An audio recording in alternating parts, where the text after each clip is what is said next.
नमस्कार, New Zealand competition cracker channel में आपका स्वागत है। देखते हैं आज की महत्वपूर्ण खबरें। भुवनेश्वर में प्रवासी भारतीय सम्मेलन का उद्घाटन। भविष्य में युद्ध नहीं, बुद्ध में निहित मोदी। शंभू बॉर्डर पर जहर खाकर किसान ने दी जान। उत्तराखंड मौसम सर्द हवाओं के साथ दून में प्रदूषण ने बढ़ाई परेशानी। हिमाचल के हट से संकट में किसाऊ बांध परियोजना। प्रधानमंत्री नरेंद्र मोदी ने गुरुवार को 18वें प्रवासी भारतीय दिवस 2025 सम्मेलन का औपचारिक तौर पर उद्घाटन करते हुए कहा कि दुनिया भारत की बात ध्यान से सुनती है। देश अपनी विरासत के कारण ही अंतर्राष्ट्रीय समुदाय को यह कह पाता है कि भविष्य युद्ध में नहीं बल्कि बुद्ध में नीत है। उड़ीसा की राजधानी में आयोजित सम्मेलन में प्रधानमंत्री ने कहा कि भारत सिर्फ लोकतंत्र की जननी ही नहीं बल्कि लोकतंत्र हर भारतीय के जीवन का हिस्सा है। आज भारत अपना पक्ष तो मजबूती से रखता ही है, ग्लोबल साउथ की आवाज़ को भी पूरी तरह से उठाता है। उत्तराखंड मौसम। दून में ठंडी हवाएं चलने से मौसम सर्द हो गया और ठिठुरन बढ़ गई। साथ ही देहरादून में प्रदूषण भी परेशानी का सबब बना हुआ है। गुरुवार को AQI 244 दर्ज किया गया। देहरादून में दिन का अधिकतम तापमान सामान्य से 2 डिग्री सेल्सियस नीचे पहुंच गया। गुरुवार को दून में अधिकतम तापमान 17.3 और न्यूनतम 7.4 डिग्री सेल्सियस रहा। मौसम विभाग के निदेशक डॉक्टर बिक्रम सिंह के अनुसार हरिद्वार, उधमसिंह नगर में घना कोहरा, देहरादून, पौड़ी व नैनीताल के मैदानी इलाकों में हल्का कोहरा छाने की संभावना है। इसके अलावा 11 जनवरी 12 जनवरी को प्रदेश भर में बारिश और बर्फबारी की संभावना है। इससे प्रदूषण से राहत मिल सकती है। वहीं दून में कूड़ा जलने की वजह से प्रदूषण का स्तर खराब श्रेणी में पहुंच गया। गुरुवार को AQI 244 तक दर्ज किया गया। हिमाचल और उत्तराखंड की ओर से संयुक्त रूप से बनाए जाने वाले 660 मेगावाट के किसाऊ पावर प्रोजेक्ट पर संकट के बादल नजर आ रहे हैं। पावर सरप्लस हिमाचल अब किसाऊ प्रोजेक्ट में दिलचस्पी नहीं ले रहा है। फिलहाल हिमाचल बिजली उत्पादन व आने वाले खर्च का 50% भार वहन करने के तैयार नहीं है। ऐसे में उत्तराखंड को 330 मेगावाट बिजली और दिल्ली, हरियाणा, यूपी, राजस्थान को पेयजल और सिंचाई के पानी का नुकसान होने जा रहा है। इस बांध से पैदा होने वाली बिजली हिमाचल और उत्तराखंड को बांटनी है। प्रोजेक्ट पर 800 करोड़ का अतिरिक्त खर्चा आ रहा है। यह बार हिमाचल और उत्तराखंड को आधा आधा वहन करना है। पानी सिंचाई को लेकर बनने वाले बांध का खर्चा केंद्र समेत दिल्ली, हरियाणा, यूपी, राजस्थान ने वहन करना है। हिमाचल बिजली उत्पादन पर आने वाले इस 50% भार को वहन करने को तैयार नहीं है। तर्क यह है कि बिजली पर आने वाले कुल खर्च का 90% भार केंद्र वहन करे, से 10% भार भी सभी राज्य आपस में मिलकर बांटें। नैनीताल हाईकोर्ट बागेश्वर के जिला खान अधिकारी को हटाने का आदेश। बागेश्वर जिले की तहसील कांडा के कई गांवों में खड़िया खनन को लेकर हाईकोर्ट ने सख्त रुख अपनाया है। गुरुवार को मामले की सुनवाई के दौरान मौजूद अधिकारियों को कोर्ट ने फटकार लगाए। साथ ही बागेश्वर के जिला खान अधिकारी का तबादला करने के आदेश दिए हैं। कांडा के कई ग्रामों में खड़िया खनन से आई दरारों के मामले का स्वतः संज्ञान लेकर हाईकोर्ट सुनवाई कर रहा है। मुख्य न्यायाधीश न्यायमूर्ति जी नरेंद्र एवं वरिष्ठ न्यायमूर्ति न्यायाधीश मनोज कुमार तिवारी की खंडपीठ में गुरुवार को खनन सचिव DM बागेश्वर और जिला खनन अधिकारी पेश हुए। कोर्ट ने बागेश्वर के SP से खनन में लगी सभी मशीनों को सीज कर रिपोर्ट शुक्रवार को कोर्ट में पेश करने को कहा है। पिछली सुनवाई पर कोर्ट ने मामले की अंति गंभीर पाते हुए कोर्ट कमिश्नर की रिपोर्ट का आकलन कर सचिव औद्योगिक विकास, निदेशक खनन और DM बागेश्वर को पेश होने के आदेश दिए थे। साथ ही पूरे बागेश्वर जेल में खड़िया के खनन पर रोक लगा दी गई। सुनवाई के दौरान कोर्ट कमीशन में रिपोर्ट प्रस्तुत की जिसमें कहा कि खड़िया खनन करने वालों ने वन भूमि के साथ सरकारी भूमि में भी नियम विरुद्ध जाकर खनन किया था। वहां पहाड़ी दरकने लगी है। कभी भी कोई भी बड़ा हादसा हो सकता है। कि हर पुलिस थाने में अब खुलेगा साइबर यूनिट।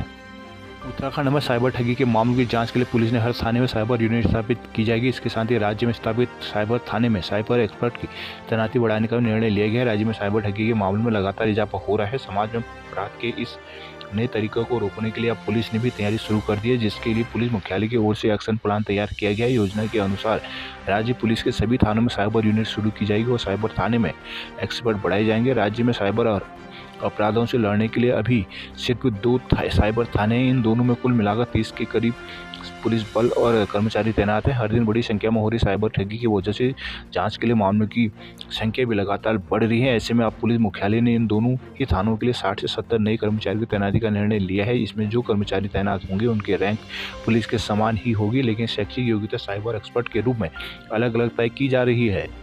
भाजपा के 60 बागियों पर होगी निष्कासन की कार्रवाई। निकाय चुनाव में पार्टी प्रत्याशियों के खिलाफ चुनाव मैदान में उतरे 60 के करीब नेताओं पर भाजपा निष्कासन की कार्रवाई करने जा रही है। पार्टी की ओर से ऐसे सभी बागी नेताओं की सूची तैयार कर ली गई। शुक्रवार को पार्टी चुनाव संचालन समिति की बैठक में एक बार फिर इन नामों पर चर्चा होगी और इसके बाद निष्कासन की कार्रवाई कर दी जाएगी। विदित है कि निकाय चुनाव में प्रत्याशियों का ऐलान होने के बाद से भाजपा बड़े स्तर पर बगावत सामने आई है। पार्टी के करीब 7 नेता अधिकृत प्रत्याशियों के खिलाफ चुनाव मैदान में उतरे हैं। भाजपा का संगठन लंबे समय से इन बागी नेताओं को मनाने के प्रयास कर रहा है, लेकिन कई बार की डेडलाइन देने के बाद भी अधिकांश बागियों ने अभी तक कदम पीछे नहीं खींचे। ऐसे में अब पार्टी नेताओं के खिलाफ एक्शन लेने की तैयारी में है। कीर्तिनगर और श्रीनगर में कांग्रेस ने किया प्रचार। पौड़ी में कर्मचारी को दिया गया चुनाव का प्रशिक्षण। नेटेरी में मास्टर ट्रेनरों ने दिया कर्मचारियों को प्रशिक्षण। पौड़ी में बैठक में न आने पर एसडीएम का स्पष्टीकरण तलब। पौड़ी जिलाधिकारी डॉक्टर आशीष चौहान ने गुरुवार को कलेक्ट्रेट सभागार में राजस्व की मासिक समीक्षा बैठक ली। बैठक में एसडीएम रिखणी खाल के नए आने पर डीएम ने स्पष्टीकरण तलब किया। वहीं ई ऑफिस में धीमी प्रगति पर तहसील बीरो खाल, चौबट्टा खाल, धीमाकोट, जाखणी खाल, कोटद्वार, सतपुली, यमकेश्वर की तहसीलों को प्रगति लाने के निर्देश दिए गए हैं। गुरुवार को आयोजित बैठक में डीएम ने लंबित राजस्व बातों को समय पर निस्तारण करने, वसूली के कार्यों की प्रगति बढ़ाने, कई बकायेदार पर वसूलों की कार्रवाई करने के निर्देश दिए हैं। डीएम ने पूर्ति विभाग को जिले के सभी पेट्रोल पंपों में तेल की गुणवत्ता चेक करने, सभी एसडीएम और आरटीओ को बिना हेलमेट और शराब पीकर वाहन चलाने वालों के खिलाफ कार्रवाई करने के निर्देश दिए हैं। पौड़ी अस्पताल में चुनाव के बाद सुधरेगी व्यवस्था। उत्तराखंड के लोक गायक जगदीश बकरोला नहीं रहे। जाने माने लोक गायक जगदीश बकरोला का निधन हो गया। ये कुछ समय से बीमार चल रहे थे। उन्होंने दिल्ली के आरएमएस अस्पताल में गुरुवार को अंतिम सांस ली है। ये 80-90 के दशक में ऑडियो की कैसेट के दौर में काफ़ी सक्रिय थे। इनके निधन पर वरिष्ठ लोक गायक नरेंद्र सिंह नेगी, जागर गायक पद्मश्री प्रीतम भरतवाण और गणेश पिरान समेत अनेक संस्कृति कर्मियों ने शोक जताया है। कर्णप्रयाग के उज्जवलपुर बैनोली सड़क पर गड्ढे ही गड्ढे। लेंस केदारनाथ हाईवे पर पड़े मलबे को 15 दिन में हटाएं, डीएम। बाजपुर बार के राजेश पांडे बने अध्यक्ष। खटीमा में सांस्कृतिक रंगा यात्रा के साथ शुरू हुआ उत्तरायणी मेला। रुद्रपुर में उच्च शिक्षा सचिव ने जिले के कॉलेजों का किया निरीक्षण। काशीपुर में भाजपा मेयर प्रत्याशी बाली ने मांगे वोट। बरेली वेडिंग डेस्टिनेशन का हब बनेगा देवभूमि, धामी।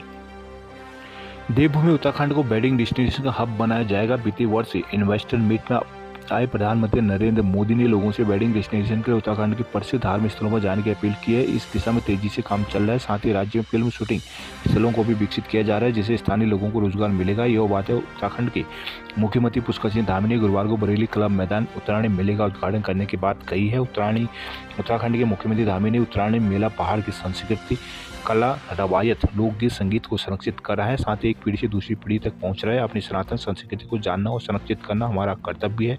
मोदी सरकार के नेतृत्व में संस्कृति विरासत के पुनर्जागरण का यज्ञ हो रहा है। काशी उज्जैन में कॉरिडोर बने तो अयोध्या भव्य राममाला मंदिर, हरिद्वार और ऋषिकेश में भी भक्तों के लिए गंगा कॉरिडोर बनेगा। बैजनाथ धाम में करोड़ों की लागत से मास्टर प्लान पर काम हो रहा है। राज्य में धार्मिक पर्यटन को बढ़ावा दिया जा रहा है। उन्होंने कहा कि लैंड जिहाद के खिलाफ कार्रवाई कर करीब 5000 एकड़ जमीन मुक्त कराई गई है।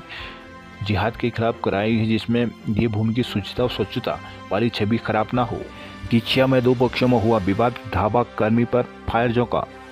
नैनीताल आशीष नैथानी ने ली हाईकोर्ट न्यायाधीश पद की शपथ। उत्तराखंड हाईकोर्ट के पूर्व रजिस्ट्रार जनरल आशीष नैथानी ने गुरुवार को हाईकोर्ट के न्यायाधीश के रूप में शपथ ली है। उन्होंने हाईकोर्ट के मुख्य न्यायाधीश न्यायमूर्ति जी नरेंद्र ने शपथ दिलाई। इसके शपथ ग्रहण के बाद हाईकोर्ट में न्यायाधीशों की संख्या अब 8 हो गई है। न्यायाधीशों के 3 पद अब भी रिक्त चल रहे हैं। आशीष नैथानी कुछ समय पहले हाईकोर्ट के रजिस्ट्रार जनरल पद से सेवानिवृत्त हुए थे। उनकी सेवानिवृत्ति से पूर्व ही उन्हें हाईकोर्ट का न्यायाधीश बनाने की संस्तुति की जा चुकी थी। बीते 3 जनवरी को राष्ट्रपति की मंजूरी के बाद विधि और न्याय मंत्रालय की ओर से उन्हें उत्तराखंड हाईकोर्ट का न्यायाधीश नियुक्त होने के आदेश जारी हुए थे। न्यायमूर्ति नैथानी के साथ शपथ ग्रहण कार्यक्रम में हाईकोर्ट के वरिष्ठ न्यायाधीश न्यायमूर्ति मनोज कुमार तिवारी, न्यायमूर्ति रविंद्र मैथानी, न्यायमूर्ति आलोक वर्मा, न्यायमूर्ति राकेश थपड़िया, न्यायमूर्ति पंकज पुरोहित, न्यायमूर्ति विवेक भारती शर्मा, रजिस्ट्रार जनरल कहकशा खान, प्रमुख सचिव न्याय प्रदीप पंत, न्यायमूर्ति जीएस रावत, न्यायमूर्ति ब्रिजेश टंडन, न्यायमूर्ति बीएस वर्मा, न्यायमूर्ति रूपपाल सिंह, अधिवक्ता एसएन बाबुलकर, शासकीय प्रवक्ता अमित भट्ट, मुख्य स्थायी अधिवक्ता Chandrashekhar Rawat, high court bar association के अध्यक्ष दुर्गा सिंह मेहता, महासचिव वीरेंद्र रावत, बार काउंसिल के अध्यक्ष डॉक्टर महेंद्र पाल, वरिष्ठ अधिवक्ता Rajendra Doval, Lokendra Doval, Avtar Singh Rawat, MC Khandpal, DK Sharma, BC Pande, BC Notiyal आदि मौजूद रहे। अल्मोड़ा में मोहन दवा फैक्ट्री की कंपनी के कर्मियों को मिली राहत।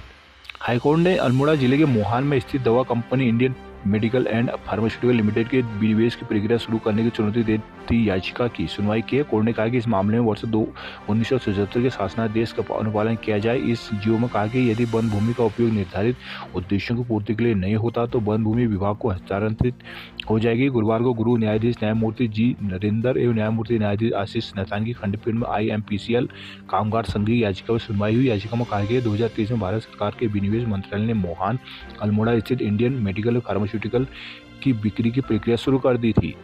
बागेश्वर की खड़िया खानों पर अब रहेगी पुलिस की नज़र। अल्मोड़ा में छात्रों के सुझाव के आधार पर समर्थ पोर्टल में होगा सुधार। समर्थ पोर्टल में फॉर्म भरने, लॉगिन आदि में आने वाली समस्याओं को जल्द दूर करने की उम्मीद है। SSC विश्वविद्यालय की ओर से छात्र छात्राओं की ओर से इसके लिए सुझाव मांगे गए हैं। इन सुझावों को शासन स्तर भेजने के बाद व्यवस्था में सुधार किया जाएगा। SSC विश्वविद्यालय समेत राज्य के तीनों विश्वविद्यालयों में प्रवेश परीक्षा फॉर्म भरने, रिजल्ट देखने आदि काम पर समर्थ पोर्टल भी किए जाते हैं। छात्र छात्राओं को बेहतर सुविधाएं देने के लिए शासन की ओर से पोर्टल बनाया गया है, लेकिन कई बार इस पोर्टल के कारण छात्र छात्राओं को दिक्कतों को जूझना पड़ता है। कभी छात्र लॉगिन नहीं कर पाते तो प्रवेश फार्म भरने, परीक्षा फार्म भरने, यहाँ तक कि परीक्षा अंक पत्र देखने में भी छात्रों को समस्या आती है। अब विश्वविद्यालय शासन छात्रों की समस्याओं के निदान करने के प्रयास में लग गया है। शासन के निर्देशों पर SSC विश्वविद्यालय की ओर से छात्र छात्राओं से इसके सुझाव मांगे हैं। कॉलेज और परिषद छात्र छात्राओं व उनके प्रतिनिधियों से समस्याओं को प्राप्त करेंगे। कॉलेजों की ओर से उन समस्याओं की पूर्ण आख्या को विश्वविद्यालय को भेजा जाएगा। जागेश्वर धाम में पुजारियों का बीमा हुआ 1-1 करोड़। पिथौरागढ़ में भाजपा ने 8 बागियों को किया निष्कासित। चंपावत के जंगल में मृत मिले बाघ के 12 नाखून मिले गायब। टनकपुर की शारदा नदी में खनन निकासी शुरू। टनकपुर में भूमि न मिलने से पूर्णागिरी में हेलीपैड का काम हुआ बंद। जमीन न मिलने से पूर्णागिरी में हेलीपैड निर्माण का काम ठप रहा है। सीएम धामी ने 2 साल पूर्व पूर्णागिरी में हेलीपैड बनाने की घोषणा की थी। पूर्णागिरी की सेलागाड़ में 0.606 हेक्टेयर भूमि में हेलीपैड का निर्माण किया जाना है। सीएम पुष्कर सिंह धामी की घोषणा में शामिल हेलीपैड योजना का निर्माण अधम में लटका हुआ है। सीएम ने 2 साल पहले पूर्णागिरी धाम के मुख्य मेले के उद्घाटन के दिन धार्मिक पर्यटन को बढ़ावा देने के उद्देश्य से पूर्णागिरी में हेलीपैड निर्माण की घोषणा की थी, जिसके बाद संसाधित विभाग ने पूर्णागिरी धाम से लगे चूका क्षेत्र में हेलीपैड निर्माण के लिए भूमि चयनित की थी। लोक निर्माण, वन और राजस्व विभाग ने संयुक्त सर्वे का काम पूरा कर एस्टीमेट तैयार करने की कार्रवाई की जा रही थी, लेकिन तभी चूका क्षेत्र पूर्णागिरी से दूर होने के कारण चूका क्षेत्र निरस्त कर ठूलीगाड़ में जगह चिन्हित की गई थी। इसका भी संयुक्त सर्वे और DPR तैयार करने की कार्रवाई शुरू की गई थी, लेकिन बीते साल ही ठूलीगाड़ में हाथी कॉरिडोर और रोपवे निर्माण बाधा बन गया, जिसके बाद अब सेलागाड़ में हेलीपैड बनाने की कवायद की जा रही थी। लेकिन यहाँ भी हेलीपैड निर्माण के लिए लोक निर्माण को 0.06 हेक्टेयर भूमि नहीं मिल पा रही है। वन भूमि होने के कारण विभाग को जमीन मिलने में दिक्कतों का सामना करना पड़ा, जिस कारण पूर्णागिरी में हेलीपैड का निर्माण ठप पड़ा है।